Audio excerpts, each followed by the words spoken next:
Bismillahirrahmanirrahim. Assalamualaikum warahmatullahi wabarakatuh. Alhamdulillah, salatu wassalamu ala Rasulillah wa ala alihi wa ashabihi wa mawalah. Hadirin dan hadirat yang dirahmati Allah Subhanahu wa taala. Bapak dan Ibu yang dirahmati Allah Subhanahu wa taala, puji dan syukur kita panjatkan kepada Allah yang memberikan kita nikmat tiada henti-hentinya.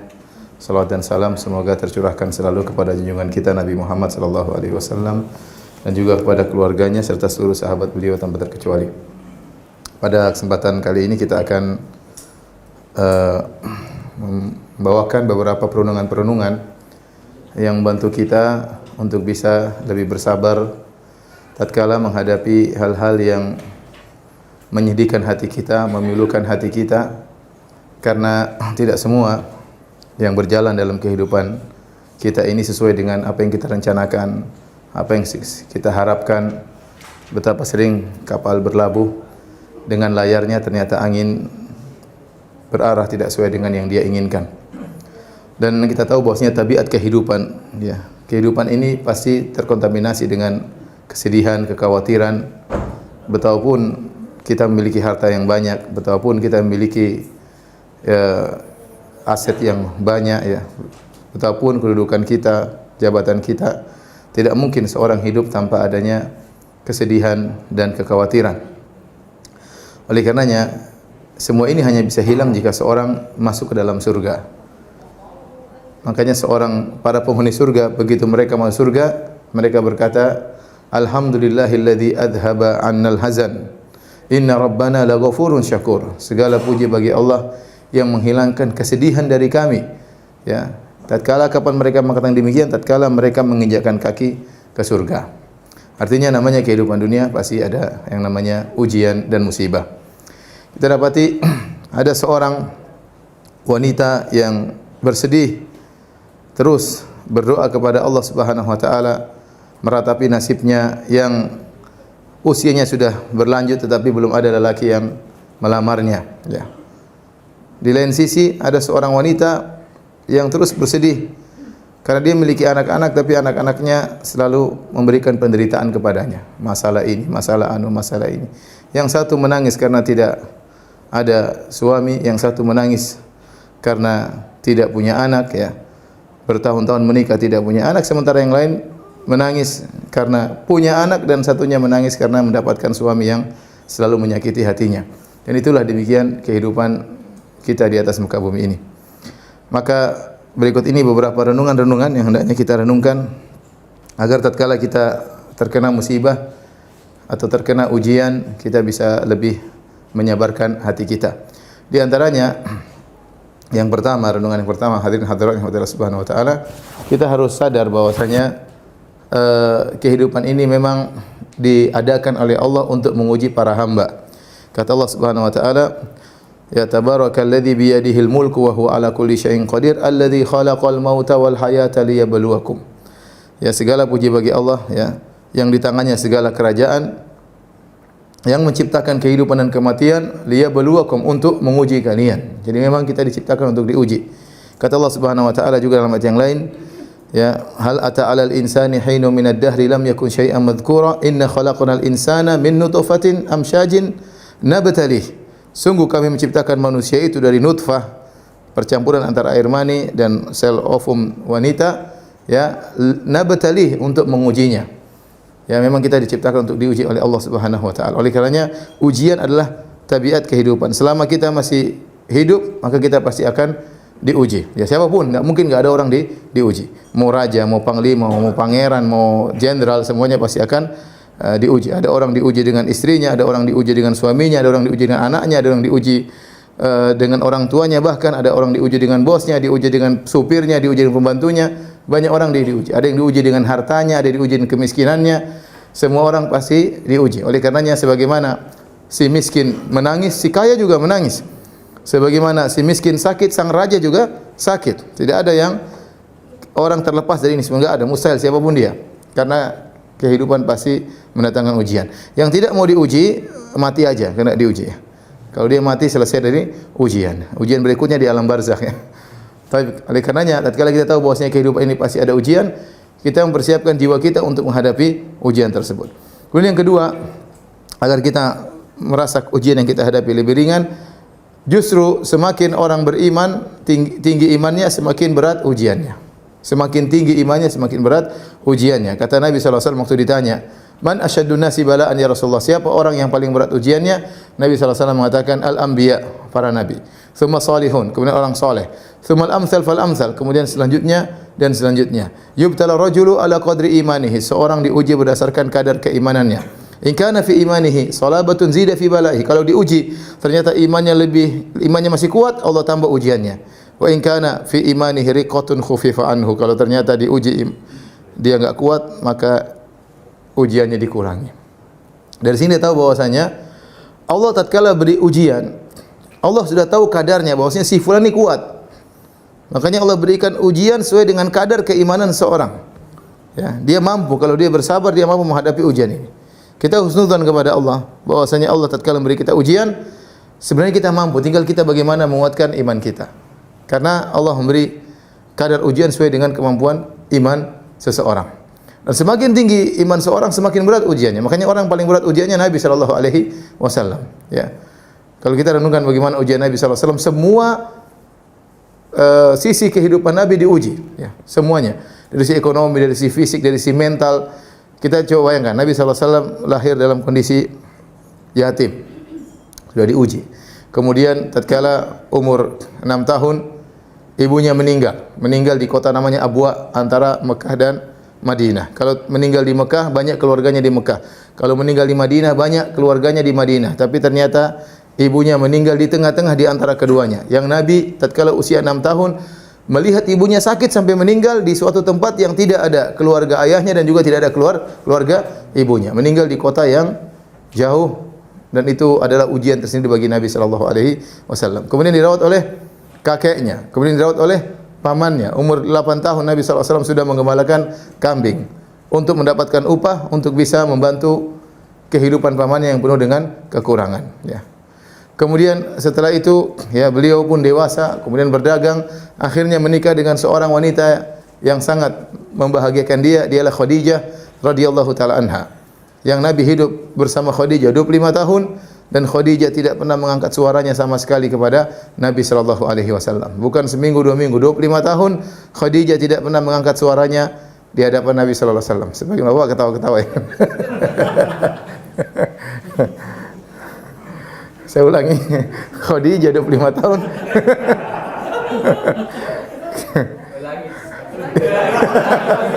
Ulangi.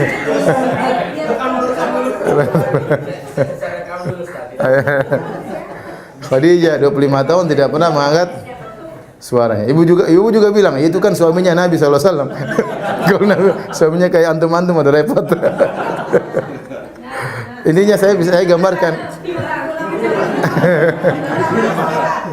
Saya ulangi, Khadijah 25 tahun tidak pernah mengangkat suaranya kepada siapa? Nabi sallallahu alaihi wasallam, ya.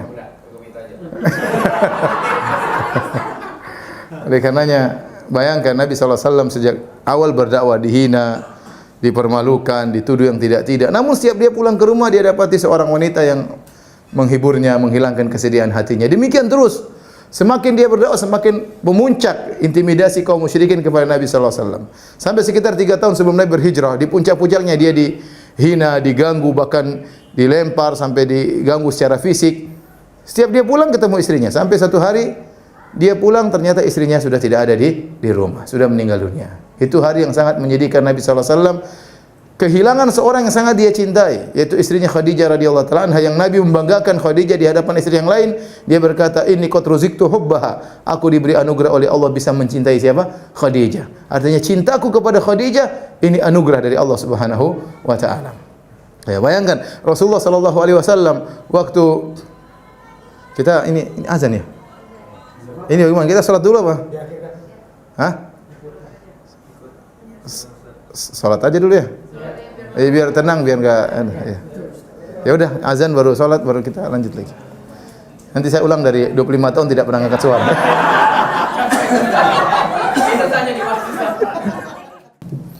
Bismillah, assalamualaikum warahmatullahi wabarakatuh. Alhamdulillah, salatu wassalamu ala Rasulillah wa ala alihi wa sahbihi wa ala. Topiknya kita rubah atau lanjut?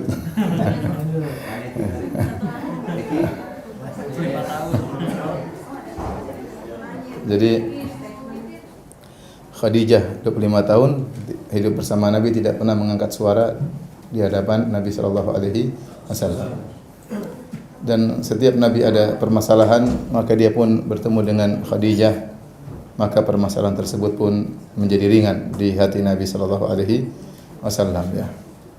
Ya, bayangkan Nabi sallallahu alaihi wasallam sejak awal waktu mau datang wahyu, Nabi sallallahu alaihi wasallam hubiba ilaihil khala, Nabi dijadikan suka untuk berkhalwat. Dia ingin pergi meninggalkan rumah menuju ke gunung untuk menyendiri merenungkan keagungan Allah Subhanahu wa taala. Sebelum pergi Rasulullah sallallahu alaihi wasallam minta disediakan bekal untuk beberapa malam. Kalau bekalnya habis, Nabi turun lagi dari Gua Hira, minta lagi bekal. Kemudian Nabi naik lagi di Gua Hira menunggu mencari sesuatu. Kalau habis bekalnya, turun lagi kepada Khadijah minta bekal. Dan semua itu Khadijah tidak pernah marah-marah, tidak pernah ngomel-ngomel, tidak pernah mengatakan, "Mas, ngapain di gunung Mas? Sudah sini aja Mas." Nah, pernah. "Mas, ini makanan habis baru turun, pergi lagi." Enggak. Khadijah tidak pernah ngomel sama sekali. Ya, bahkan waktu Rasulullah SAW didatangi malaikat Jibril kemudian ketakutan, Nabi pulang bertemu dengan Khadijah yang berkata, "Zammiluni, zammiluni, wahai Khadijah, selimuti aku, selimuti aku." Khadijah langsung nurut, mengambil selimut, selimuti Nabi sallallahu alaihi wasallam, tidak berkata, "Tunggu dulu Mas, ada apa yang terjadi? Cerita dulu Mas, jangan dulu bilang. Ada apa? Cerita dulu." "Saya kan sudah bilang, ngapain ke sana kan? Makanya dengar kata mama, jangan." Panjang ceritanya. Intinya kita bayangkan seorang Rasul sallallahu alaihi wasallam memiliki wanita seperti ini, istri yang sangat luar biasa, tiba-tiba meninggal di saat-saat dia sedang diintimidasi oleh kaum musyrikin. Ini ujian yang sangat besar. Kalau kita bicara tentang kehilangan anak-anak, maka Nabi sallallahu alaihi wasallam punya anak 7 ya. 6 dari Khadijah, 1 dari Maria Al-Qibtiyah. Semuanya anak-anaknya meninggal di zaman kehidupan Nabi kecuali Fatimah. Fatimah meninggal 6 bulan setelah wafatnya Nabi sallallahu alaihi wasallam. Tapi semua anaknya meninggal. Bayangkan seorang ayah, anaknya meninggal satu demi satu. Termasuk di antaranya Ibrahim, anak laki-laki yang sangat disayang oleh Nabi sallallahu alaihi wasallam, meninggal di pangkuan Nabi tatkala usianya kurang dari 2 tahun. Menggeliat akhirnya meninggal di pangkuan Rasulullah SAW sampai Rasulullah SAW meninggal menangis. Kata Rasulullah SAW, "Innal aina la tadma wa innal qalba la yahzan." Sungguh mata ini mengalirkan air mata, sungguh hati ini sangat bersedih. "Wala naqulu illa bima yurdi rabbana." Namun kami tidak mengucapkan kata-kata kecuali yang mendatangkan keridhaan Rabb kami. "Wa inna bi firaqika ya Ibrahim la mahzunun." Sungguh kami sangat bersedih dengan kepergianmu wahai putraku Ibrahim. Oleh karena Nabi SAW pernah menasihati seorang wanita yang anaknya meninggal dunia, dia nangis-nangis di kuburan. Kata Nabi, "Ya hadhihi isbiri wattaqillah." Wahai fulana, sabarlah, bertakwa kepada Allah. Kemudian dia berkata, "Ilaika anni, pergi engkau, innaka lam tusab bi musibati." Kau tidak merasakan musibahku. Dia tidak tahu Nabi bukan cuma satu kehilangan anak, 6 anaknya hilang. Rasulullah sallallahu alaihi wasallam.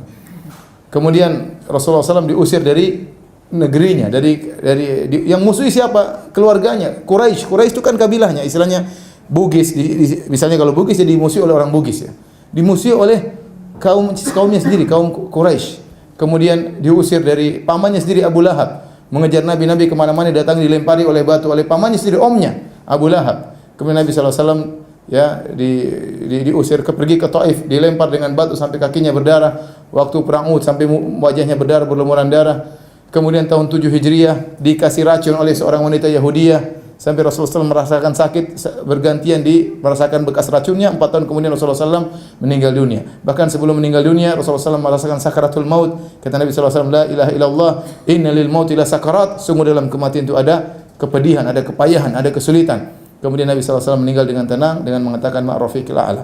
Maksud saya, Nabi SAW diuji, dikatakan orang gila, dikatakan dukun, dikatakan penyihir, dikatakan putus silaturahmi, dikatakan orang sinting. Semua gelar paling jelek tatkala itu diberikan kepada Rasulullah sallallahu alaihi wasallam. Kalau orang mau datang kota Mekah, ditakut-takuti, awas di sana. Di sana ada penyihir namanya Muhammad. Semua orang takut ketemu dengan siapa? Rasulullah sallallahu alaihi wasallam. Kita tidak pernah digitukan, ya. Saya tidak pernah dibilang orang gila, enggak pernah ya. Saya enggak pernah dibilang dukun, enggak pernah ya. Paling dibilang Wahabi aja. Tapi maksudnya lihat Rasulullah SAW semua kata-kata diberikan kepada Nabi SAW. Tapi Rasulullah SAW, Masya Allah ya, dengan penuh kesabaran ya. Cuma memang satu yang tidak diuji oleh Nabi SAW, dia tidak dibikin cacat oleh Allah Subhanahu Wa Taala. Karena kalau Nabi SAW cacat, orang tidak akan terima dakwahnya. Masa seorang Nabi utusan Allah apa? Cacat. Tapi dari sisi yang lain, ekonomi susah, kehidupan sulit, ya semuanya dialami oleh Rasulullah SAW. Baik. Jadi dengan kita tahu bahwasanya semakin tinggi iman seorang, ujian semakin berat, maka kita bersabar. Kalau kita dikasih ujian, barangkali iman kita lagi naik, barangkali ada Allah kehendaki kebaikan bagi kita. Oleh karenanya Imam Syafi'i pernah berkata dalam syairnya, mihanu zamani katsiratun la tanqadi wa sururuhu ya'tika kal a'yadi. Kata Imam Syafi'i, sungguhnya ujian zaman itu datang silih berganti tiada henti-hentinya, ya. Dan kesenangan datang sesekali kepada engkau. Ini menunjukkan Imam Syafi'i diuji dengan banyak ujian oleh Allah Subhanahu wa taala. Baik. Yang berikutnya, renungan berikutnya, yang keberapa? Yang ketiga, ya. Jika seorang terkena musibah atau ujian yang menyedihkan dia, yakinlah bahwa setiap musibah tersebut akan mengurangi dosa-dosanya, menggugurkan apa? Dosa-dosanya, kafarah. Kata Allah Subhanahu wa taala, "Wa ma asabakum min musibatin fa bima kasabat aydikum wa ya'fu an katsir." Tidaklah suatu musibah menimpamu kecuali akibat ulah perbuatanmu, dan Allah memaafkan banyak kesalahanmu. Kata Allah Subhanahu wa taala, "Wa ma asabaka min sayyi'atin fa min nafsik." Apapun yang menimpa keburukan kepadamu, maka karena dirimu sendiri. Ya. Kata Nabi sallallahu alaihi wasallam, "Ma yusibul muslim min wasabin wala nasabin wala hammin wala hazanin wala ghammin wala adan wala syauka yushaquha illa kafarallahu bi khataaya." Kata Nabi sallallahu alaihi wasallam, tidaklah seorang muslim ditimpa dengan wasab. Wasab itu sakit. Dia sakit. Sakit kalau menimpanya, kalau dia sabar, mengurangi dosa-dosanya. Bahkan ada seorang mengeluh, kata Nabi sallallahu alaihi wasallam, "La tusubbil humma, wahai si fulana, jangan kau cela demam. Fa innaha tudhibu khataaya ibni Adam kama yudhibul kir khabathal hadid." Sungguhnya demam itu bisa menghilangkan dosa-dosa seorang anak Adam sebagaimana alat pandai besi menghilangkan karatan besi. Ternyata kalau kita kena demam, kita sabar, mengurangi apa? Dosa-dosa kita. Kalau demam saja mengurangi dosa-dosa, apalagi yang lainnya. Seorang kalau terkena musibah, kena sakit, sabar. Karena penyakit yang dialami itu ternyata mengurangi dosa-dosanya. Ya, jangan mengeluh, jangan kemudian protes, jangan, sabar. Kita berobat, bukan berarti kita enggak berobat. Tetapi dalam usaha kita berobat, dalam usaha kita menyembuhkan diri, kita bersabar. Karena tidaklah penyakit menimpa kita kecuali akan mengurangi dosa-dosa. Kata Nabi sallallahu alaihi wasallam, "Wala nasabin", bahkan keletihan yang dia rasakan. Dia kerja, mungkin berjam-jam kerja untuk mencari nafkah buat anak istrinya. Istrinya nuntut, anak-anaknya nuntut, ya dia harus kerja. Kita tahu sebagian anak-anak tidak peduli, pokoknya ayah harus bayar SPP, ya. Ayah harus bayar SPP, sementara SPP mahal. Sebagian orang sekolah, ya akhi, sekolah mahal sekali, mau sekolah 70 juta, 80 juta, 40 juta. SPP per bulan berapa? 2 juta, 2,5 juta. Nanti setiap satu semester tambah lagi uang pendaftaran. Sebagian sekolah bahkan kalau belum lunas tidak bisa terima raport. Anaknya malu, masa tidak bisa terima raport? Ayahnya setengah mati.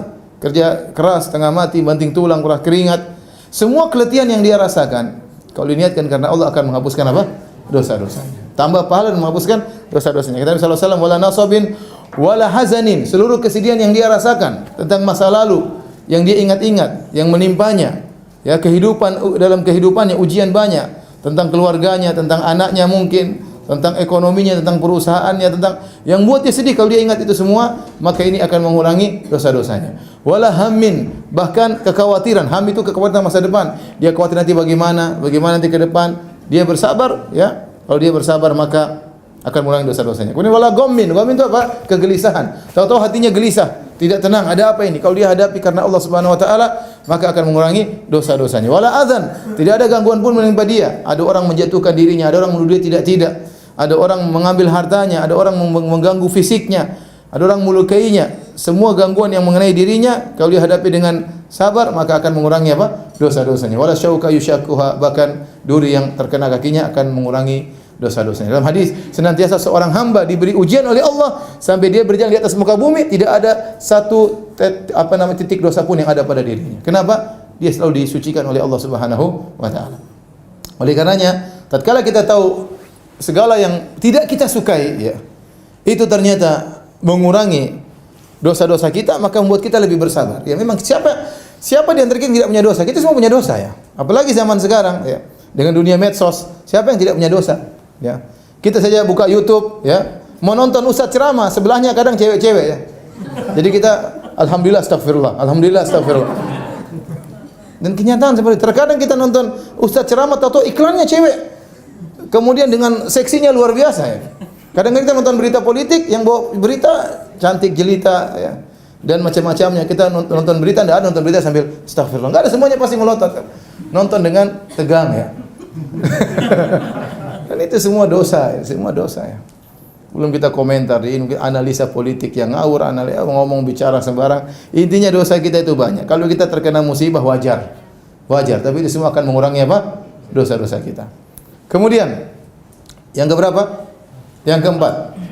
Bisa jadi musibah yang menimpa kita akan mengangkat derajat kita. Kata Nabi sallallahu alaihi wasallam, "Innal 'abda la yakunu lahu 'indallahil manzilah ma yablughuha bi amalihi."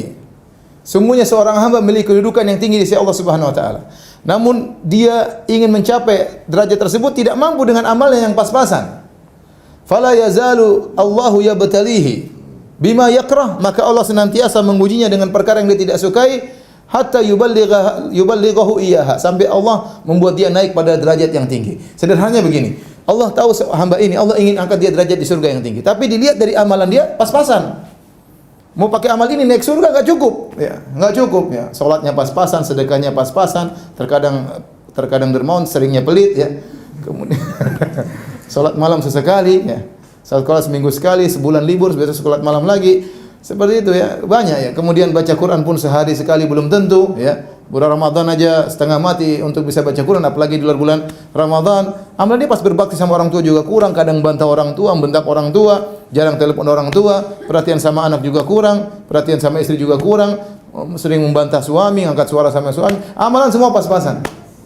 Amalan pas-pasan. Nah, amalan pas-pasan ini tidak mungkin membuat dia naik di atas surga yang tinggi. Maka apa yang Allah bikin? Allah kasih dia musibah.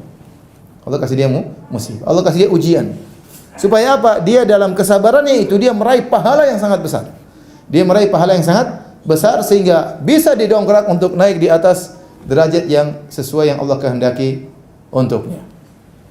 Ini yang keberapa? Jadi kalau kita terkena musibah, kalau kita sabar kita dapat dua manfaat. Pertama, dikurangi dosa-dosa.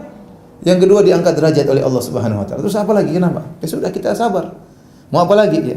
Semua musibah yang kita rasakan, kesedihan, kegelisahan, keletihan, semuanya mengurangi dosa-dosa dan mengangkat derajat. Seorang laki-laki mungkin pulang ke rumah diomelin istri.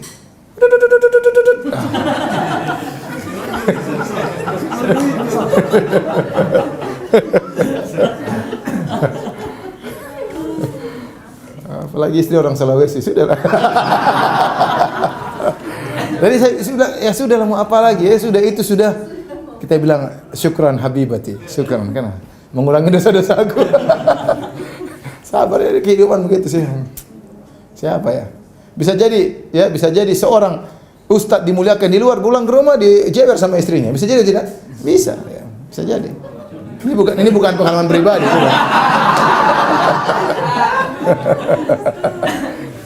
Luqman, hati-hati Luqman. Jadi begitulah ya. Pokoknya semua kesedihan kita rasakan, semuanya. Sama perempuan juga diomelin sama suaminya, masih maksiat yang kita lakukan, Sampai seorang salaf mengatakan, saya tahu dampak dari maksiatku kepada pembantuku, kepada kendaraanku, kepada keluargaku. Dan itu mengurangi dosa-dosa kalau kita sabar menghadapinya dan mengangkat derajat. Kemudian yang berikutnya, di antara dengan berikutnya, Allah Subhanahu wa taala terkadang ingin seorang beribadah dengan berbagai macam ibadah. Misalnya ada seorang diberi kekayaan, dia beribadah kepada Allah dengan syukur. Masya Allah, dia sedekah, dia umrah, dia haji, dia korban, dia bantu orang susah, dan itu ibadah luar biasa. Allah ingin dia punya ibadah yang lain, ibadah yang mungkin jarang dia rasakan, ibadah sedih, ibadah susah. Allah terkadang kasih ekonominya susah. Allah terkadang mungkin mengambil anaknya atau mengambil orang yang dia kasihi, yang dia cintai, sehingga kemudian dia pun beribadah dengan ibadah yang lain, ibadah kesabaran, ibadah kesedihan, sehingga dia memiliki banyak bentuk ibadah di hadapan Allah Subhanahu wa taala. Ya, terkadang seorang dililitkan utang oleh Allah Subhanahu wa taala. Tadinya dia enggak pernah salat malam, tahu-tahu dia salat malam. Kenapa? Karena dililit apa? Utang. Kalau dia tidak dililit utang, dia salat malam tapi tidak khusyuk. Tapi tatkala dia ditagih sama yang lagi utang, dia khusyuk luar biasa. Dan Allah senang seperti itu. Dia akan khusyuk menangis, ya Allah, siapa lagi membayarkan utangku ya Allah? Semua sepupuku berlepas diri ya Allah. Tidak ada yang bantu aku. Maka berdoa kepada Allah. Di situ ibadah seperti itu, bertawakal kepada Allah, menyerahkan diri kepada Allah, itu ibadah luar biasa. Allah senang hambanya merengek-rengek kepada Allah Subhanahu wa taala. Jadi Allah memberikan seorang hamba ibadah dengan ibadah syukur, dan Allah ingin juga melihat seorang hamba beribadah dengan ibadah apa? Sabar kepada Allah Subhanahu wa taala. Tapi di antara hal yang membantu kita untuk merasa ringan jika kita terkena musibah, kita renungkan bisa jadi musibah yang menimpa kita itu dalam rangka untuk mencegah musibah yang lebih besar. Musibah yang menimpa kita bisa jadi dalam rangka mencegah musibah yang lebih besar. Seperti disebutkan oleh para ulama tentang kisah seorang panglima yang anak buah dari Ubaidillah bin Ziyad. Ubaidillah bin Ziyad adalah orang yang memerintahkan untuk membunuh Al-Husain bin Ali bin Abi Thalib radhiyallahu anhu, cucu Nabi sallallahu alaihi wasallam. Ya, Ubaidillah bin Ziyad. Dia punya anak buah. Di antara anak buahnya ada seorang jagoan, panglima. Dia lagi naik di atas rumahnya, tiba-tiba dia jatuh dan kakinya patah. Dari atas rumah jatuh, kakinya patah. Datanglah seorang ulama bernama Abu Qilabah, seorang tabi'in, mengatakan, sabar, bisa jadi Allah menghendaki kebaikan bagimu dengan musibah ini. Maka dia berkata, apa kebaikan yang Allah kehendaki kepadaku sementara kedua kakiku patah? Kebaikan apa? Ya, ternyata benar. 3 hari kemudian ada surat datang dari Ubaidillah bin Ziyad menyuruh dia untuk jadi panglima, memimpin pasukan untuk menghadang cucu Nabi Al-Husain bin Ali bin Abi Thalib. Maka dia bilang, gimana saya mau menghadang Husain sementara kaki saya patah, saya enggak bisa memimpin pasukan. Akhirnya dia dikasih uzur. 11 hari kemudian dapat kabar Husain terbunuh. Baru dia kemudian muji Allah, dia bilang, rahimallah Abu Qilabah, sungguh benar Abu Qilabah. Musibah yang menimpaku ini menghindarkan aku dari musibah yang lebih besar. Seandainya aku sehat, aku yang akan memimpin pasukan tersebut untuk membunuh siapa? Cucu Nabi sallallahu alaihi wasallam. Allah selamatkan dia daripada musibah yang lebih besar dengan diberikan musibah yang lebih ringan, ya. Sama seperti cerita yang sering disampaikan oleh para ulama tentang kisah seorang raja yang punya menteri yang selalu kalau ada apa masalah dia mengatakan al khair khiratullah. Yang terbaik adalah pilihan Allah Subhanahu wa taala. Setiap orang terkena musibah dia datang menasihati. Wahai, yang terbaik pilihan Allah. Orang terkena musibah datang lagi. Yang terbaik pilihan Allah. Sampai suatu hari sang raja tidak sengaja jarinya terputus. Maka dia datang kepada raja, dia bilang, wahai raja, jari Anda terputus, itu yang terbaik bagimu. Maka raja pun tersinggung. Apa raja, jari saya putus, kau bilang yang terbaik bagi saya, jari saya hilang. Maka akhirnya sang menteri dipenjara. Karena raja emosi. Waktu dipenjara dia berkata, yang terbaik adalah pilihan Allah. Saya dipenjara adalah yang terbaik. Raja kebiasaannya adalah berburu. Dia bawa sebagian orang-orang dekatnya untuk berburu. Suatu hari dia berburu hewan, dia tidak sengaja sampai keluar daerah kekuasaannya, sampailah tiba suatu kabilah, yang kabilah tersebut menyembah ruh-ruh atau menyembah arwah-arwah syaitan. Dan kabilah-kabilah tersebut ingin mencari tumbal untuk ditumbalkan kepada sesembahan mereka. Akhirnya mereka tangkap raja dan anak buahnya. Satu-satu dibunuh untuk ditumbalkan kepada sang yang mereka sembah. Tiba saatnya mereka ingin menjadikan raja sebagai tumbal, mereka dapati raja ternyata cacat, jarinya kurang satu. Kata mereka, orang seperti ini tidak pantas untuk dijadikan apa? Tumbal. Akhirnya suruh pulang. Kata raja, benar perkataan menteri. Yang terbaik adalah pilihan apa? Allah. Seandainya jariku tidak putus, mungkin saya sudah jadi apa? Tumbal. Dia baru ingat perkataan menteri tersebut. Akhirnya dia pulang segera, dia ketemu menteri, dia mengatakan, benar perkataan Anda menteri. Jari saya hilang itu yang terbaik bagi saya. Kalau tidak saya sudah mati. Tapi kamu bagaimana? Kamu di penjara, kok yang terbaik bagimu di penjara? Kata menteri, kalau saya tidak di penjara, saya ikut juga sama kamu dan saya akan disembelih juga sama mereka. Jadi yang terbaik adalah pilihan Allah. Ini harus kita renungkan bahwasanya bisa jadi musibah yang menimpa kita dalam rangka menolak musibah yang lebih besar. Ada seorang lelaki, ya, dia pergi mengantar kawannya ke bandara. Tahu-tahu delay 2 jam. Delay 2 jam. Padahal dia ada kesibukan yang dikerjakan di rumah. Delay 2 jam musibah. Dia akhirnya pekerjaan tertunda. Akhirnya dia setelah temannya pergi, dia pulang sampai di rumah, ternyata rumahnya sudah kerampokan.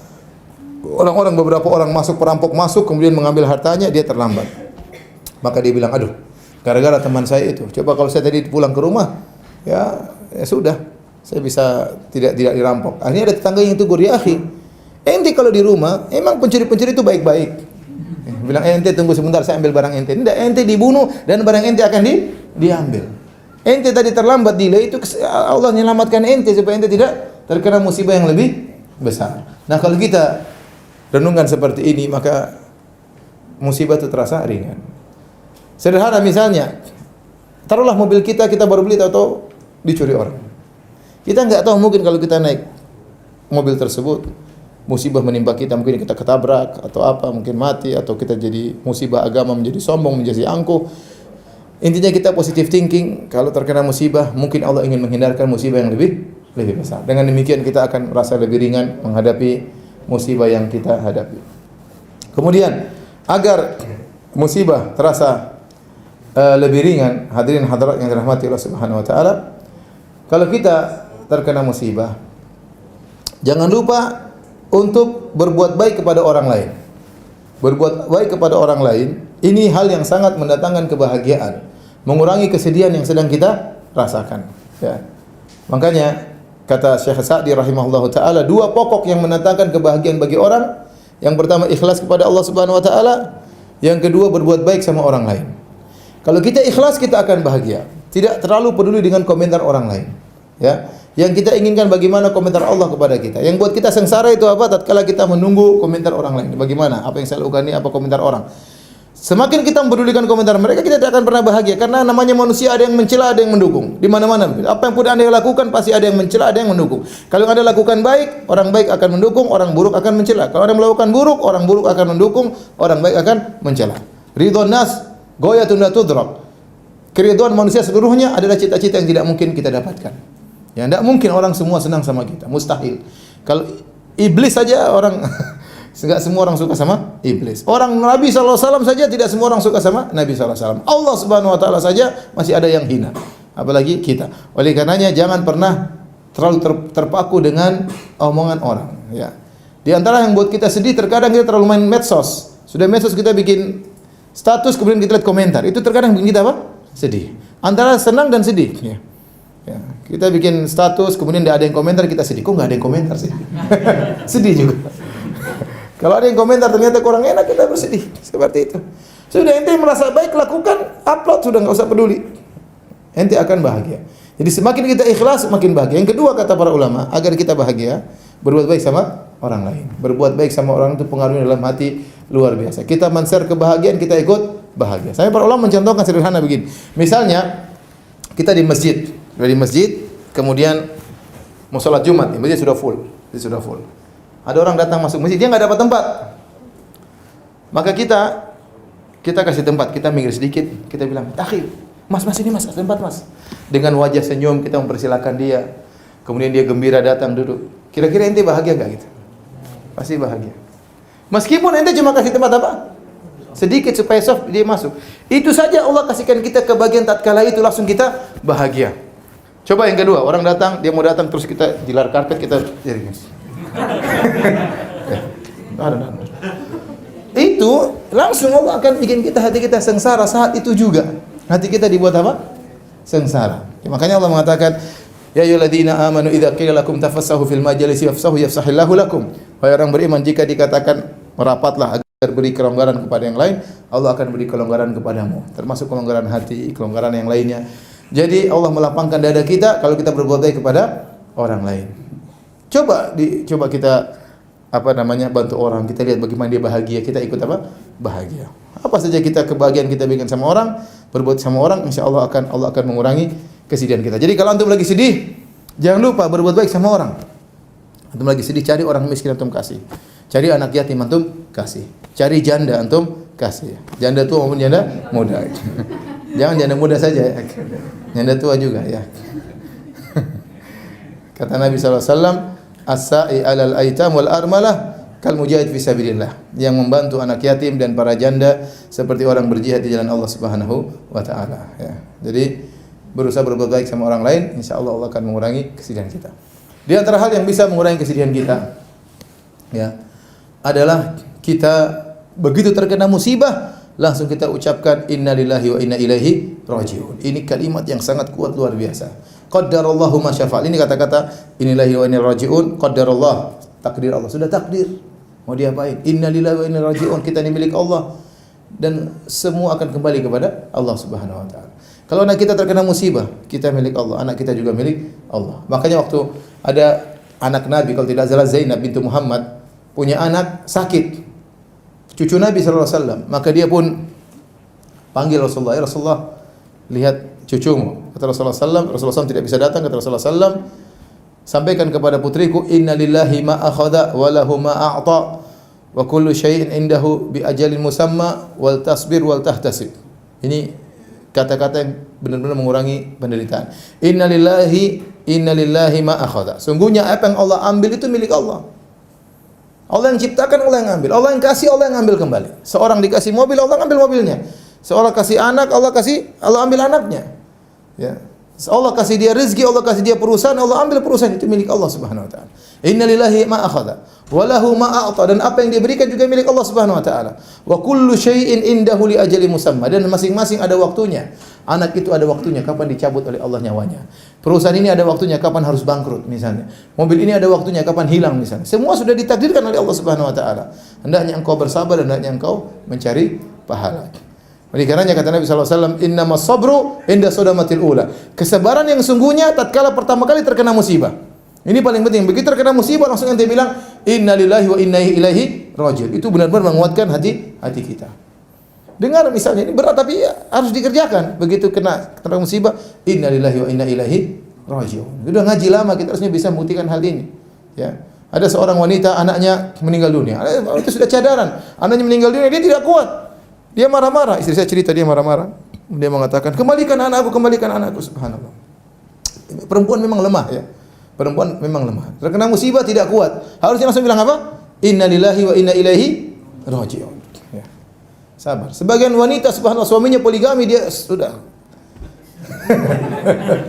Sebagian mereka suaminya poligami dia keluar langsung dia buka jilbabnya. Ya akhi, musibah ini memang musibah. Musibah bagi anti, ini karunia bagi suami. Tapi jangan begitu, ente ini musibah paling berat ujian bagi seorang wanita di poligami. Saya kasihan wanita di poligami tidak kuat dia menghadapinya. Tapi bukan berarti kemudian keluar rumah buka jilbab. Ada yang bilang suaminya baru ukhti istriku saya mau poligami, dia langsung stres, dia main sepeda di luar. Jalan-jalan di luar main sepeda.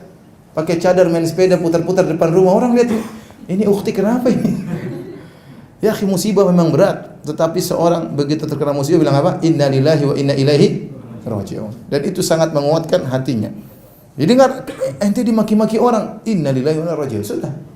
Ini sudah ditakdirkan. Yakin bahwasanya apa yang menimpa kita sudah ditakdirkan 50.000 tahun sebelum Allah ciptakan langit dan bumi. Kata Nabi sallallahu alaihi wasallam, "Innallaha kataba maqadirul khalaiq qabla an yakhluqas samawati wal ardi 50 alf sanah."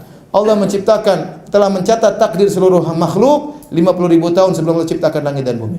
Ente begini, kita begini, anak kita meninggal, perusahaan kita begini, kita bercerai, suami kita begini, istri kita begini. Sudah 50.000 tahun Allah ciptakan, Allah tentukan sebelum Allah ciptakan langit dan bumi 50.000 tahun. Jadi kita lebih kuat bersabar. Namun bukan bersabar, bukan pasrah, jangan salah paham ya. Bersabar bukan berarti pasrah, bersabar kita cari solusi. Misalnya ternyata kita harus cerai dengan istri kita harus pisah sama suami kita, ya. Kita harus resign dari perusahaan. Kita harus ribut sama kawan kita. Bukan berarti kita pasrah, cari solusi. Tapi di tengah-tengah kejadian tersebut harus apa? Bersabar. Sudah ditakdir kamu diapain? Ma asabaka lam yakun yukhti. Kata Nabi sallallahu alaihi wasallam, apa yang Allah takdirkan akan mengenaimu kau tidak bisa menghindar, mustahil. Wa ma akhta'aka lam yakun liyusibak. Apa yang meleset darimu tidak akan mengenaimu, mustahil. Ya, mustahil ya. Saya punya guru namanya Syekh Ustaz Abu Sa'ad rahimahullahu taala. Teman-teman cerita, saya datang ke Jogja cerita. Waktu mereka membawa bantuan ke Suriah ya. Terkadang ada bom-bom, ada senjata-senjata. Maka dia bilang kepada kawan-kawan kita, "Ya akhi, itu semua sudah ditakdir. Itu peluru kalau kena ente lari kemana pun akan apa? Akan kena. Kalau enggak kena, enggak akan kena." Teman-teman semua takut. Tapi ini sudah ditakdirkan. Ini peluru yang itu kalau sudah ada namanya, ini peluru kena ente atau tidak. Kalau mau kena ente mau sembunyi pada pun pasti apa? Kena. Kalau enggak kena enggak bakalan kena. Ya sampai suatu saat dia pernah duduk sama kawan-kawannya. Tiba-tiba dia kayak mau gatal belakangnya, maka dia pergi sebelah dia begini, tahu-tahu bom kena teman-temannya meninggal semua. Jadi Allah selamatkan dia. Kejadian lagi teman-teman cerita waktu terjadi bom-bom mereka di suatu masjid. Akhirnya teman-teman pada pergi sana lari, kata dia sudah, dia nasihat tinggal usah tenang aja. Orang-orang pergi ke tempat yang lain justru bom kena tempat tersebut. Makanya mas saya, apapun yang sudah Allah takdirkan tidak bisa meleset. Sudah. Kita punya istri yang sekarang sudah ditakdirkan enggak? Anti punya suami model yang sekarang ini. Entah musibah anugerah Allah alam. Sudah ditakdirkan enggak? Sudah ditakdirkan. Kalau ternyata suami anti ternyata kurang ajar, kemudian suka marah-marah, kemudian pelit sama anti, ya sudah, bukan berarti kita berdoa sama Allah dan kita berusaha memperbaikinya.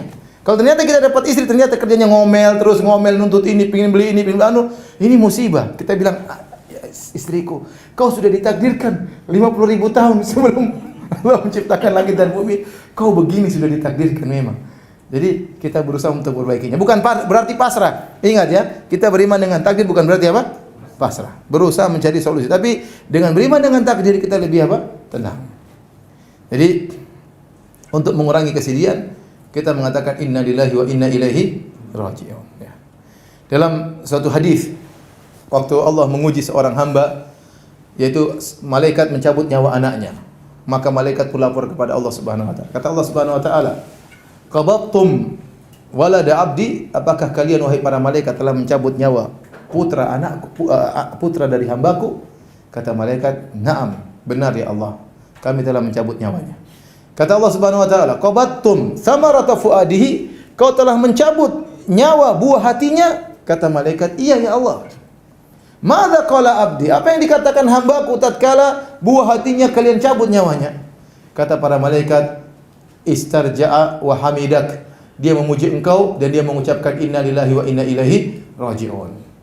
Maka kata Allah Subhanahu wa taala, "Ubnu lahu baitan wa sammuhu bi baitil hamdi." Ucapkan, bangunkanlah baginya istana di surga dan istana tersebut namakan dengan istana pujian. Kenapa? Tatkala dia kena musibah dia mengatakan alhamdulillahi ala kulli hal. Segala puji bagi Allah atas segala kondisi. Kita terkena musibah, alhamdulillah. Terkena dapat anugerah, bilang alhamdulillah. Kalau terkena musibah kita mengatakan alhamdulillahi ala kulli hal. Segala puji bagi Allah dalam segala kondisi. Dan ini berat tapi harus dilatih.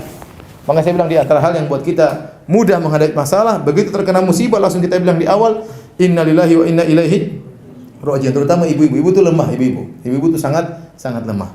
Cepat temperamental, cepat emosi, cepat sabar ibu-ibu ya. Kalau terkena musibah bilang apa? Innalillahi wa inna ilaihi raji'un. Saya contohkan, misalnya ternyata suami anti poligami. Apa yang diucapkan?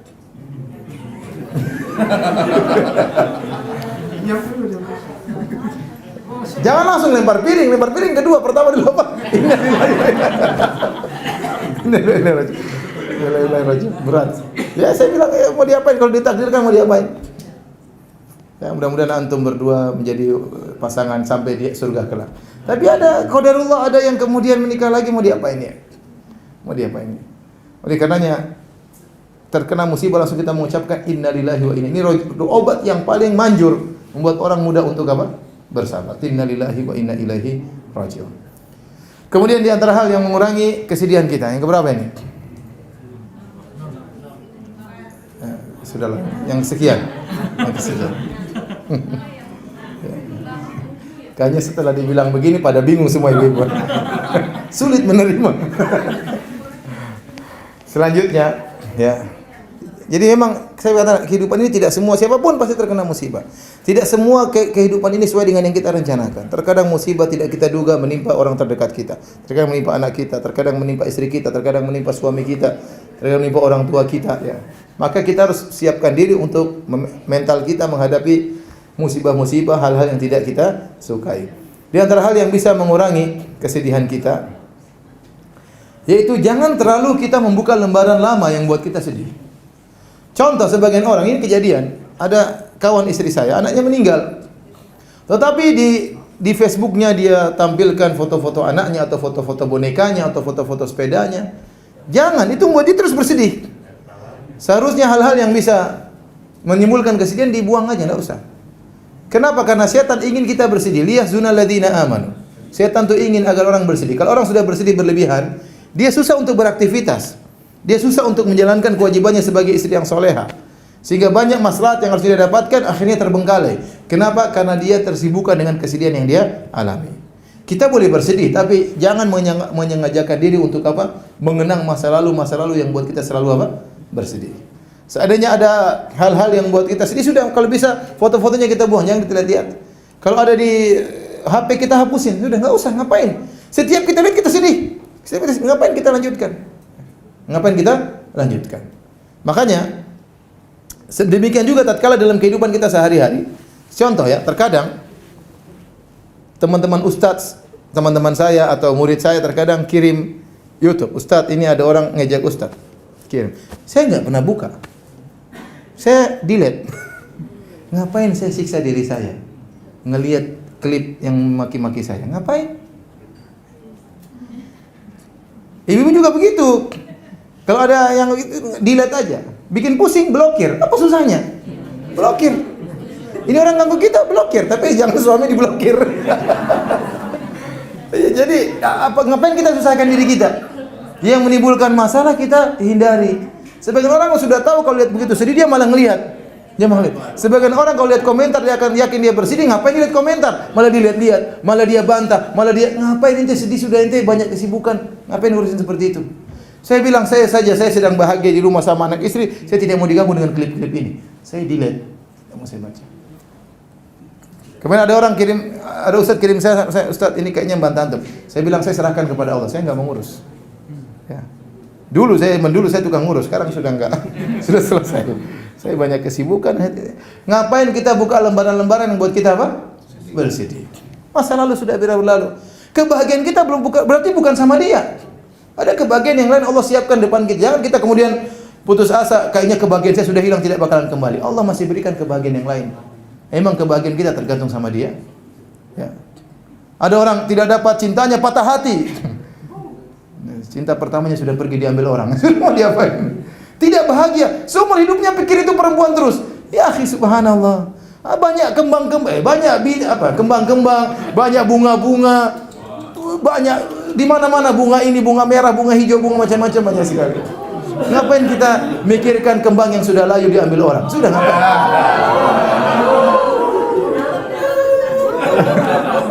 Kebahagiaan di tangan Allah Subhanahu wa taala. Allah bisa berikan kita bagian yang lain.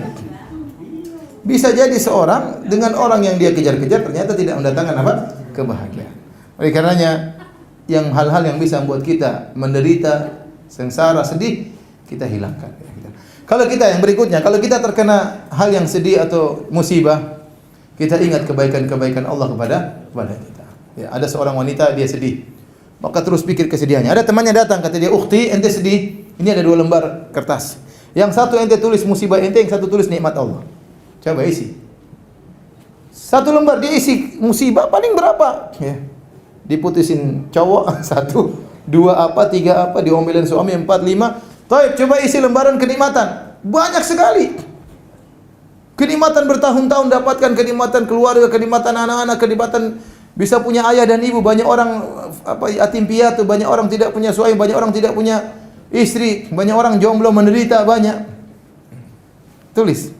Dia tahu bahwasanya ternyata nikmat Allah sangat banyak. Apa yang dia rasakan cuma sedikit dibandingkan dengan jutaan nikmat Allah Subhanahu wa taala. Di antara hal yang mengulangi kesedihan Anda, lihatlah orang yang lebih susah daripada kita. Masih banyak yang lebih susah daripada kita. Ada keluarga di mana? Saya bilang mana? Ada orang keluarga anaknya enggak bisa dia obati di rumah sakit sampai meninggal di pangkuannya ibu tadi. Anaknya dipegang, dia ruqyah. Karena enggak bisa ngobatin anaknya, enggak punya duit, meninggal di tangannya. Dan itu ada orang seperti begitu. Kasihan. Ada orang tidak bisa sekolah. Ada orang mau pas hari lebaran anaknya enggak bisa keluar rumah. Kenapa? Dia enggak bisa belikan baju baru. Anaknya malu mau keluar rumah karena pakai baju lama. Ada seperti itu. Oleh karena para hadirin Allah Subhanahu wa taala, ya kalau kita ingin mengurangi kesedihan kita, lihat orang yang lebih susah daripada kita. Jangan lihat terus ke atas.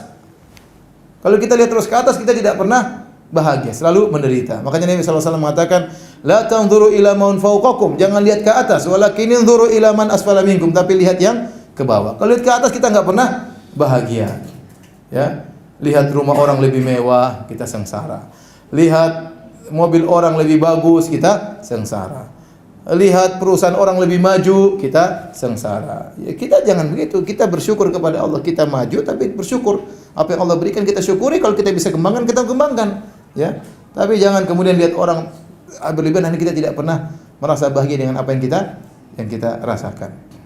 Yang terakhir, hadirin Allah Subhanahu wa taala, doa itu yang paling penting. Hafal doa yang menghilangkan kesedihan. Doa tersebut Nabi ajarkan, Allahumma inni abduk ibnu amatik. Ya. Ibnu abdik ibnu amatik nasiyati biyadik madin fiyya hukmuk adlun fiyya qada'uk as'aluka bi kulli ismin wa halak. Sudah hafal belum? Belum ya? Di internet ada insyaallah. Allahumma inni abduk, yang artinya Allah sungguhnya aku adalah hambamu.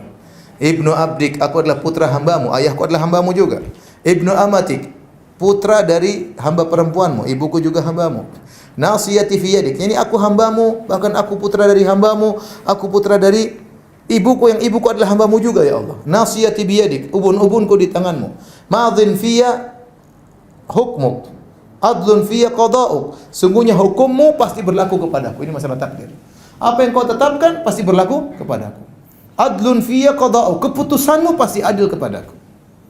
As'aluka bikulli ismin halak. Aku minta kepada Engkau dengan bertawassul dengan seluruh nama-nama Engkau yang terindah. Sammaita bihi nafsak, yang Engkau namakan dirimu dengan nama-nama tersebut. Nama-nama tersebut. Au anzaltahu fi kitabik, atau nama-nama tersebut Asmaul Husna yang Kau turunkan kepada Al-Qur'an. Au 'allamtahu ahdan min khalqik, atau nama-nama Asmaul Husna tersebut yang Kau ajarkan kepada nabimu. Au ista'tharta bihi fi ilmil ghaibi indak, atau nama-nama yang Kau sembunyikan tidak ada yang tahu. Anta ja'al Qur'ana rabi'a qalbi, agar Kau menjadikan Al-Qur'an sebagai penyejuk hatiku. Wa nura sadri, dan cahaya bagi dadaku.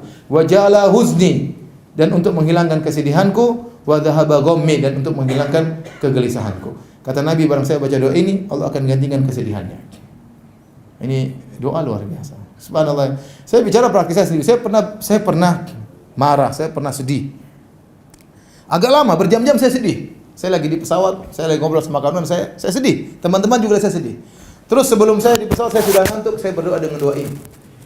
Saya yakin, saya baca doa ini, baru saya baca doa. Selesai berdoa, subhanallah, Allah langsung hilangkan kesedihan saya.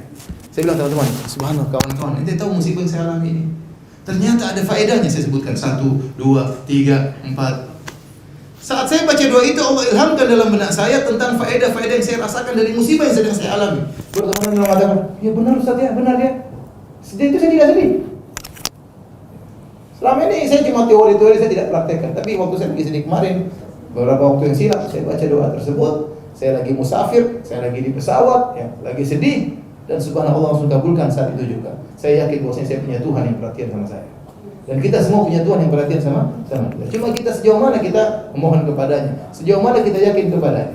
Kalau seluruh pintu di dunia tertutup, maka pintu langit tidak pernah tertutup. Kalau Anda sedih, curahkanlah kesedihan Anda kepada Allah Subhanahu wa taala. Apa kata Nabi Yakub? Inna ma ashku bathi wa huzni ila Allah.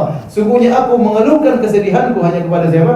Allah Subhanahu wa taala. Kalau ente sedih, ente salat malam, nangis dalam sujud Anda, insyaallah Allah akan hilangkan kesedihan Anda. Curhat kepada Allah. Sebagaimana curhat sama teman, ente tidak berhenti sampai puas, sepuasnya, maka demikianlah curhat kepada Allah, jangan berhenti sampai ente puas. Kalau sudah puas, insyaallah akan hilangkan apa? Kesedihan ente. Ini sedikit yang saya sampaikan pada malam hari ini. Bagi Anda yang sedang bersedih, semoga dikurangi kesedihannya, diganti dengan kebahagiaan di dunia maupun di akhirat. Ya. Allah Ta'ala bisa paling bertanya, saya persilakan.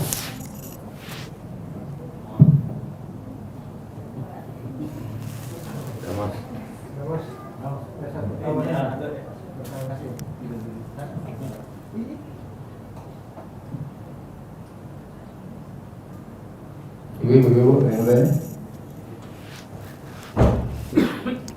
Pada sedih ibu-ibu. Siapa? Terang.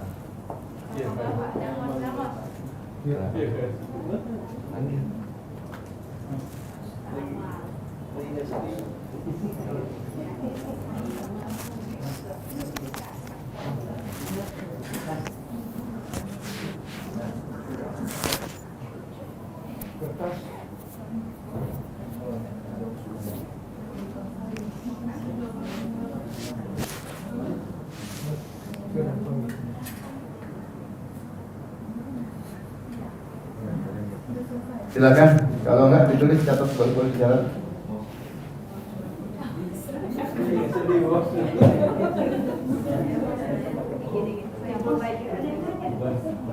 Mungkin sudah hilang kesedihannya.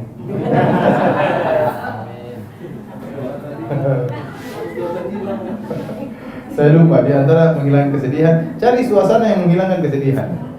Kalau kita menghilangkan kesedihan, pergilah ke yang hijau-hijau, kita lihat, jalan-jalan sama istri, makan di mana. Menghilangkan kesedihan itu tidak apa-apa kita lakukan. Ya, ada orang-orang kalau punya istri, kalau nggak punya,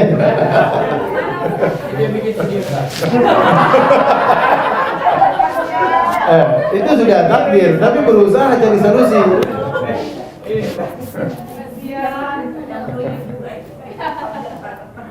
Silakan, kalau bertanya saya. Bertanya. Bagaimana caranya dapat jodoh?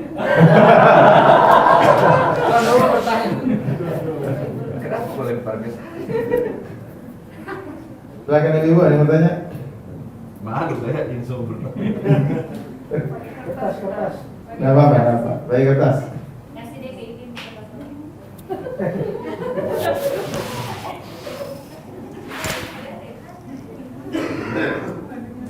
Terus siapa yang bertanya?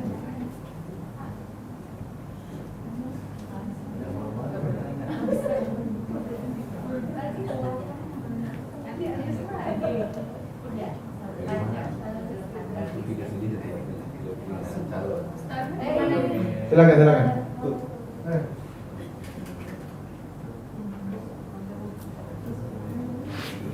Assalamualaikum warahmatullahi wabarakatuh. Waalaikumsalam. Jadi Pak Ustadz bilang kalau kita lagi dalam keadaan sedih, kita langsung curhat sama Allah. Iya. Tapi kadang-kadang kalau lagi sedih itu udah selesai tahajud, udah selesai curhat, terus esokan harinya masih mandek gitu, masih agak sedih. Apa itu kita boleh ngobrol dari teman? Boleh, tidak apa-apa. Tetapi cari teman yang amanah. Sebagaimana Nabi curhat kepada Khadijah, ada masalah. Ya. Tapi sebagian orang kemana-mana dia curhat. Akhirnya orang malah dia seakan-akan mencurhatkan Allah kepada manusia. Itu yang tidak boleh. Jadi seakan-akan, ya Allah kenapa saya begini? Kan berarti dia bilang sama temannya, aduh kenapa nasibku begini? Itu sebenarnya apa? Kenapa dia protes Allah kepada temannya? Kan itu namanya seperti itu. Jangan sampai kita curhat dalam kondisi seakan-akan protes dengan takdir. Kenapa Allah kasih saya seperti ini? Entah bahasa kita langsung seperti itu atau kenapa nasib saya begini? Ya Allah, apa salah saya? Kenapa saya begini? Itu kita ngomong sama orang, berarti kita mengeluhkan Allah kepada orang. Jadi kita hanya mencari solusi. Dia ada apa ya, gimana ada begini tuh bisa dia kasih solusi, tidak apa-apa. Karena kalau kita ungkapkan mungkin berkurang, tapi ingat tidak sama semua orang. Ya. Jangan sampai kita curhat di Facebook, itu musibah. Iya. Sebagian orang ada masalah, kemudian dia ganti foto picture-nya, profilnya, tahu-tahu ada hati terbelah dua. Orang semua tanya, ada apa kenapa hatinya terbelah dua? Iya. Tahu-tahu gambar gelas yang sudah pecah. Itu orang jadi pertama kita bongkar aib kita, yang kedua ada faedahnya. Ada faedahnya. Ada masalah nggak usah curhat di Facebook, nggak usah curhat di medsos, nggak usah kemudian foto diri sendiri. Ngapain? Subhanallah. Jangan. Tapi kita boleh curhat kepada orang tertentu yang kita, terutama kalau kita bisa curhat sama suami kita, itu yang terbaik. Itu yang paling bagus.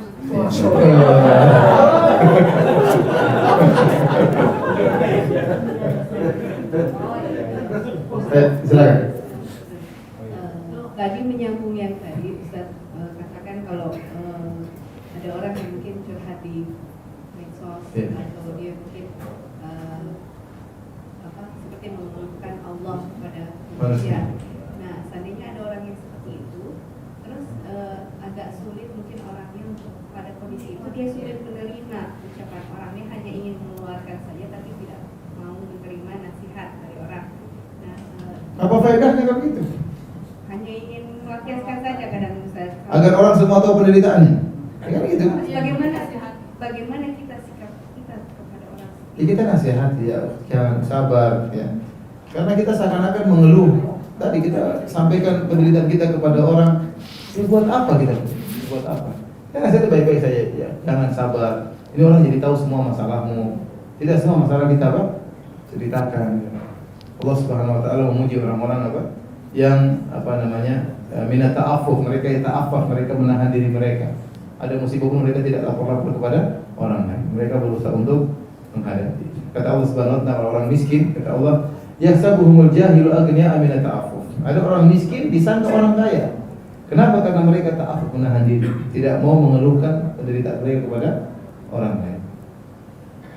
Jangan. Baik, ada lagi yang bertanya?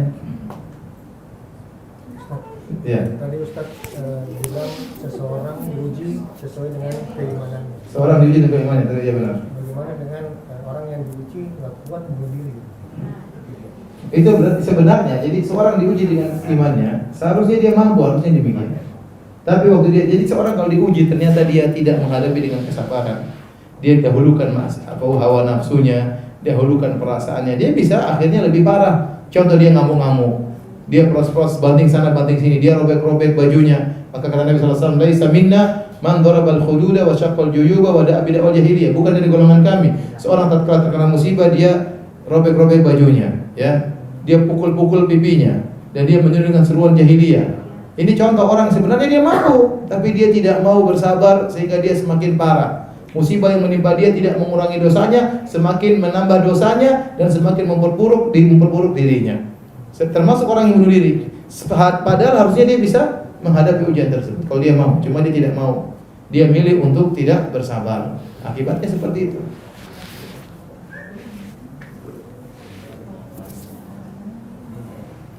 Saya punya kawan kemarin bukan kawan, ada panitia di Gorontalo, panitia pengajian. 4 bulan yang lalu anaknya meninggal. Malam saya ngisi pengajian, anaknya meninggal juga. Tapi subhanallah dalam 4 bulan anaknya meninggal 2 dan dia sabar subhanallah. Dia WA, SMS, doain saya dan macam-macam.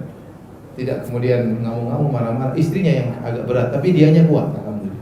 Ini maksud saya seorang tadi terkena musibah dia sabar. Ada lagi bertanya? Silakan. Mana mic-nya?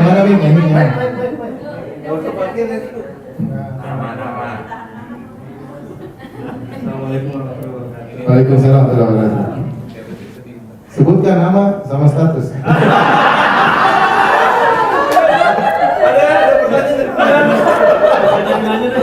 Sudah diposting ya. Ya, mundur kalau gitu Ustaz. Silakan. Terima kasih banyak atas ilmunya yang Ustaz sampaikan ke malam kami. Saya mau nanya Ustaz, kan tadi ya kita intinya kan nggak usah bersedih karena ujian itu Banyak faedahnya. Banyak faedahnya. Menaikkan derajat atau menguruskan Ustaz. Iya. Nah, saya pernah dengar kan ya ada ujian yang paling berat tuh ya buat kita adalah ya kerasnya hati gitu Ustaz. Iya. Untuk ya baik itu dari hidayah dan lain-lain. Nah itu untuk menghindari atau ya ibaratnya kita udah bolak-balik kajian tapi kayaknya nggak maju-maju itu kan ya mungkin karena kerasnya hati apa itu kan gimana cara melunakkan hati kita. Itu yang pertama Ustaz. Pertanyaan kedua. Siapa? Hati pulang. Yang kedua Ustaz ada pertanyaan dari Bulan. Kalau apa? Dari siapa Bulan? Haji Bulan sebelah kiri Ustaz. Tadi kan Ustaz bilang ya paling baik ya kita curhat kepada Allah, curahkan semuanya. Boleh tanya kalau adabnya yang paling baik untuk curhat kepada Allah, karena kayak kemarin kita sujud sebelah kiri kok, ya Allah kenapa ya Allah kedengeran gitu. lagi sholat di samping Fulan. Tapi intinya adabnya yang paling baik itu untuk curhat kepada Allah tuh ya bagaimana? apa Ustaz ya? Terima kasih banyak Ustaz. Mohon maaf atas kebodohan saya. Assalamualaikum warahmatullahi wabarakatuh. Sebenarnya subhanallah, Allah itu yang penting Tuhan kita sangat baik, lebih baik daripada orang tua kita kepada kita. Untuk mengungkapkan isi hati kita, lepas aja, nggak usah pakai mukaddimah. Yang penting kita muji Allah, bersalawat kepada Nabi, kemudian lepaskan. Nggak usah pakai kata-kata syair, kata-kata indah seperti kita mau berhadapan dengan presiden, dengan menteri, dengan orang kaya, dengan bos kita. Bagaimana susun kata-katanya? Sama Allah nggak perlu. Ungkapkan dari hati kita. Tangis di hadapan Allah Subhanahu wa taala. Menangis di hadapan Allah Subhanahu. Keluhkan apa yang kita hadapi. Para nabi demikian. Lihatlah Nabi Zakaria mengatakan ya dzikru rahmati rabbika abadahu Zakaria idna ada rabbahu nidaan khafiyya. Tatkala dia berdoa kepada Allah dengan suara yang lirih. Qala rabbi inni wa hanal 'azmu minni qala rabbi inni wa hanal 'azmu minni wasta'ala rasu syaiba. Ya Allah, tulangku sudah sangat rapuh. Rambutku sudah sangat putih. Artinya dia sudah tua. Walam akum bidu'aika rabbi syaqiyya, tidak pernah putus asa dengan doa kepadamu. Wa inni khiftul mawaliya. Dia menyebutkan curhat dia. Saya ingin punya anak ya Allah intinya. Tapi saya sudah sangat tua, istriku sudah mandul, rambut saya sudah putih. Bagaimana saya bisa punya anak? Ya Allah, berikanlah anak kepadamu. Jadi demikian kalau seperti Nabi Ayub, inni masaniya dhurr wa anta arhamur rahimin. Ya Allah, aku ditimpa dengan penderitaan dan Engkau adalah Zat yang Maha Penyayang. Nah kalau kita sujud, kita menangis di hadapan Allah, masa Allah nggak kasih kita solusi? Apalagi kita bangun di sepertiga malam yang terakhir, Allah sedang turun langit ke dunia, Allah cari mana hambaku, hal min sa'in fu'tiya su'lah, adakah hambaku yang mohon, aku akan kabulkan permohonannya. Orang semua sedang tidur, kita cari muka sama Allah Subhanahu wa ta'ala. Masa Allah tidak perhatikan? Jadi sebenarnya tidak ada aturan khusus, yang penting kita puji Allah, bersalawat kepada Nabi, setelah itu lepaskan. Mau dalam sujud, mau setelah berdoa, sholat kita angkat tangan, berdoa, nangis, terserah. Ya. Dan terus kita berdoa dan berdoa, pintu semakin diketuk, lama-lama akan dibuka oleh Allah Subhanahu wa taala. Jangan terburu-buru, jangan terburu-buru. Hari ini belum dikabulkan, besok lagi, terus berdoa. Ya, ada saatnya Allah akan bukakan pintu tersebut. Allah tahu kapan pas harus dikabulkan doa hamba ini. Kalau Allah belum kabulkan, berarti belum pas bagi kita, jangan khawatir.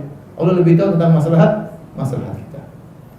Adapun hati kita keras, sebenarnya kita yang mengeraskan hati kita. Hati kita itu keras dengan maksiat, ya. Setiap kita bermaksiat, nukitat fihi nuqtatun sauda, dicapkan dalam hati kita cap hitam, ya. Hati ini sebenarnya kan dia bejana untuk menampung apa? Menumpung segala manfaat atau saluran yang datang dari pandangan kita, lisan kita, dan telinga kita. Apa yang kita lihat, apa yang kita dengar, apa yang kita bicarakan, itu yang akan tertampung dalam bejana hati kita. Maka hati-hati kita dalam melihat, hati-hati dalam mendengar, hati dalam berbicara. Kalau kita tidak pilih-pilih apa yang kita lihat, apa yang kita dengar, apa yang kita bicarakan, maka hati kita isinya kotoran dan sampah. Sekarang kita di zaman medsos, kita tidak milih-milih, semua kita lihat. Mau maksiat, mau ini, mau hoax, mau apa, berita macam-macam yang tidak ada faedahnya, kita hanya menampung sampah dalam hati kita. Kalau kita bersih, jaga pandangan, jaga pendengaran, jaga lisan. Kemudian perbanyak baca Al-Quran. Wa syifa'ul lima fis sudur, kata Allah, Al-Quran itu syifa'ul lima fis sudur, obat bagi penyakit hati. Secara khusus itu adalah Al-Quran Karim. Semakin kita jauh dari Al-Quran, semakin kita jauh dari kebahagiaan. Ya, kita lihat ada orang rumah reot, miskin, tapi dia bahagia, keluar dari rumah senyum. Kenapa dia bahagia? Dia baca Quran, anaknya baca Quran, yang hafal Quran. Sementara orang rumahnya mewah, hartanya banyak, mobilnya banyak, menderita setengah mati. Kenapa? Dia jauh dari Allah Subhanahu wa taala. Dia jauh dari Al-Quran. Kita kalau ada orang yang kita cintai, kemudian kirim surat, kita baca, hati kita berbahagia, baca surat cinta. Ini surat Allah kirim langsung. Pencipta alam semesta mengirim surat pada kita, yang pernah kita baca. Tidak tahu maksudnya apa. Kita ingin kebahagiaan, jauh dari Al-Quran enggak mungkin. Karena Al-Quran adalah sumber kebahagiaan. Jadi saya cuma nasihati, ya mau bahagia, sering dengar Al-Quran, sering baca Al-Quran, baca terjemahannya, tafsirnya apa. Itu insya Allah datangkan kebahagiaan. Allah alam. Monggo, silakan, ada yang mau tanya lagi? Sudah? Fulan.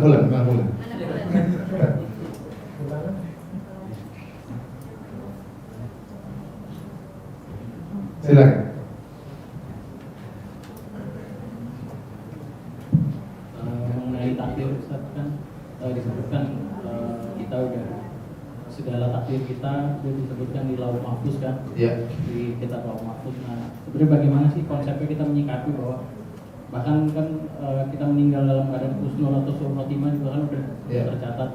Ada mungkin bisikan setan yang bilang bahwa ngapain juga kita beribadah, misalnya pada akhirnya kan udah tercatat sebenarnya kita meninggal dalam keadaan apa gitu. Bagaimana menyikapinya? Jawabnya mudah, yang dicatat kita tidak tahu apa isinya. Aturannya ada, ente baik masuk surga, ente buruk masuk neraka. Ya sudah, ente anak ikut aja jalan yang baik. Mudah-mudahan takdir anak baik. Karena itu aja. Sama, saya sedang bilang, kita ini sudah ditakdirkan kenyang atau lapar. Tapi kalau untuk kenyang ada caranya. Caranya kita ambil soto kudus, kita makan. Tapi kalau saya nggak makan pun masih kenyang, ya sudah nggak usah makan. Ternyata ente lapar, berarti takdirnya ente lapar. Sudah nggak usah pikir, kita nggak tahu mau takdir kita kayak apa, bukan urusan kita. Yang jelas, kenapa Allah ada rahasia takdir? Agar ente tidak ujub. Kalau ente dapat hidayah, ente tidak sombong. Kalau ente terkena musibah, ente tidak terlalu bersedih. Itu fungsi takdir. Bukan untuk bertanya takdir saya apa, itu jawaban yang nggak mungkin kita dapatkan. Oleh karenanya, ingin masuk surga gampang, beramal soleh, sudah ada aturannya. Allah sudah aturan. Bermaksiat masuk apa? Neraka. Sudah. Begitu saja. Jangan kita bilang percuma kau beramal soleh, nanti kau ujian masuk. Dari mana kita tahu? Setan itu dari mana itu? Setan pun tidak tahu takdir kita. Setan pun tidak tahu takdir kita. Itu bisikan setan buang. Tapi sudah kita tahu bahwasanya orang yang beramal soleh, insya Allah diarahkan menuju apa? Kebaikan. Seperti itu. Bahkan begitu baiknya Allah kita lihat, lebih banyak bekas penjahat daripada bekas orang soleh. Itu dia. Lebih banyak bekas penjahat. Penjahat sadar itu lebih banyak orang berhijrah daripada orang baik berubah jadi orang buruk. Itu jarang. Lebih banyak orang buruk menjadi orang baik. Nah, kalau kita sudah terlanjur baik, insya Allah jalan kebaikan. Kenapa kita tidak husnudzon kepada Allah? Cuma kita tidak pastikan bagaimana nasib kita di ujung, itu tadi agar kita tidak ujung. Itulah rahasia apa? Takdir. Jadi nggak usah terlalu pikir jauh-jauh, ikut aja aturan. Yang beramal soleh masuk surga, beramal buruk masuk neraka jahanam. Tapi masih ada lagi yang bertanya? Silakan. Silakan.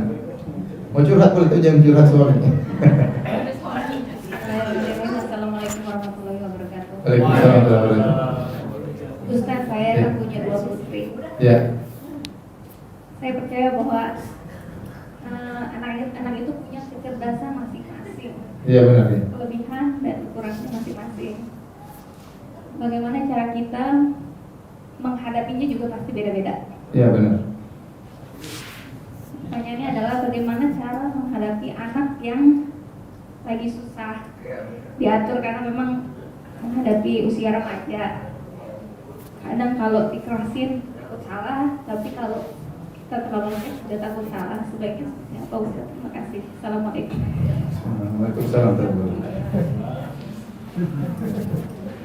Saya tidak tahu dengan persis bagaimana kondisi anak, tapi secara umum ya. Benar tadi, anak-anak masing-masing punya cara untuk menghadapinya. Tipikal orang beda-beda. Tetapi kata sebagian ulama, ya, memang tadi tidak boleh dikerasi dan tidak boleh terlalu dibiarkan. Ibarat seperti kita masak kompor, apinya kecil. Kalau kita biarkan apinya bakalan mati, kalau kita besarin juga kepanasan. Jadi sering dilihat. Yang paling utama tuh dia bisa dekat dengan kita bagaimana caranya. Kalau dia dekat sama ibunya, dia percaya sama ibunya, maka mudah untuk dia rasa ibunya sayang sama dia, mudah untuk dikasih tahu. Tapi kapan dia merasa ibu saya tidak sayang sama saya, ibu saya biasanya menuntut saya menjadi wanita yang berhasil gini-gini, tapi dia tidak merasakan kasih sayang ibunya, susah untuk dikasih tahu. Ya, saya dulu waktu saya masih SMA, teman-teman saya juga banyak nakal. Saya di teman-teman saya yang saya SMA, teman-teman saya pada berzina, teman-teman saya minum khamar. Tapi setiap kali saya mau melakukan apa yang mereka lakukan, saya ingat ibu saya baik sekali. Saya tidak tega untuk apa? Menyakitinya. Saya pernah diajak berzina, mau saya berzina, saya pikir lagi ibu saya baik, saya tidak tega sama ibu saya. Bukan saya dulu hampir tidak mikir Allah, bukan takut Allah, karena saya tidak sholat waktu itu.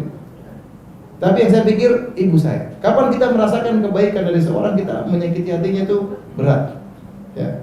Maka paling penting bagaimana anak merasa kita dekat dengan dia. Karena sebagai orang menuntut kamu harus begini. Apalagi lihat temannya berhasil, dia nggak berhasil, oh dia mau kamu kok bisa seperti itu, anak lebih sakit hati lagi. Kita tahu dia punya kekurangan, dia punya kelebihan yang kita hadapi dengan baik. Kemudian kedua, itu setelah kita berusaha, kita yakin bahwasanya hidayah di tangan siapa? Allah Subhanahu. Tapi bukan berarti kita pasrah, terus berusaha berdoa kepada Allah Subhanahu wa taala. Yang paling penting itu anak harus tahu kita sayang sama dia. Bahkan walaupun kita sedang menghukum, anak itu tahu kita hukum dia karena kita sayang. Misalnya anak saya kalau marah anak saya atau istri saya, kamu salah nggak? Dia tahu salah, ya sudah. Kamu dihukum karena kamu apa? Salah. Sehingga dia tidak benci sama kita karena dia tahu ini ibu saya, bapak saya hukum saya karena saya salah. Intinya jangan sampai hilangkan rasa cinta. Kapan dia sudah mulai tidak terbuka sama kita, dia mulai lebih suka terbuka sama kawannya, dia malah menjauh dari kita, sudah itu repot itu. Allah alam bisawab. Mungkin itu saja yang saya sampaikan. Pengajian disampaikan saat ini, insyaallah kita lanjutkan di kesempatan yang lain. Subhanallah bihamdihi, asyhadu an la ilaha illa anta, astaghfiruka wa atubu ilaik. Assalamualaikum warahmatullahi wabarakatuh.